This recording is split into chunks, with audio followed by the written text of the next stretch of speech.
بسم اللہ الرحمن الرحیم۔ رسول اللہ صلی اللہ علیہ وآلہ وسلم نے ارشاد فرمایا، جس نے اپنے گھر میں وضو کیا پھر وہ اللہ کے گھروں میں سے کسی گھر یعنی مسجد کی طرف چل کر گیا تاکہ اللہ کے فرضوں میں سے ایک فریضہ نماز کو ادا کرے، تو اس دوران اس کے دونوں قدموں میں سے ایک قدم گناہ مٹاتا ہے اور دوسرا قدم درجہ بلند کرتا ہے۔ رسول اللہ صلی اللہ علیہ وآلہ وسلم نے ارشاد فرمایا، آدمی کی مثال ایسی ہے کہ اس کے پہلو میں 99 آفتیں ہیں، اگر وہ ان آفتوں سے بچ گیا تو بڑھاپے میں گرفتار ہو جائے گا۔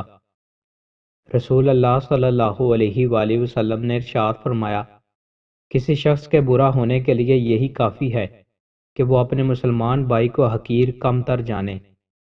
رسول اللہ صلی اللہ علیہ وآلہ وسلم نے ارشاد فرمایا، خدا کی قسم وہ مومن نہیں، خدا کی قسم وہ مومن نہیں۔ عرض کی گئی کون؟ ارشاد فرمایا، جس کی شرارتوں سے اس کا پڑوسی امن میں نہ ہو۔ رسول اللہ صلی اللہ علیہ وآلہ وسلم نے ارشاد فرمایا، جو شخص پسند کرتا ہے کہ اللہ تعالیٰ اسے اپنے سائے میں جگہ دے تو اسے چاہیے کہ تنگ دست کو مہلت دے یا اس کا قرض معاف کر دے۔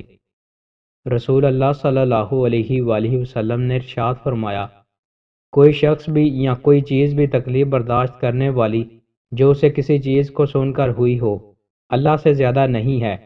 لوگ اس کے لیے اولاد ٹھہراتے ہیں اور وہ انہیں تندرستی دیتا ہے بلکہ انہیں روزی بھی دیتا ہے۔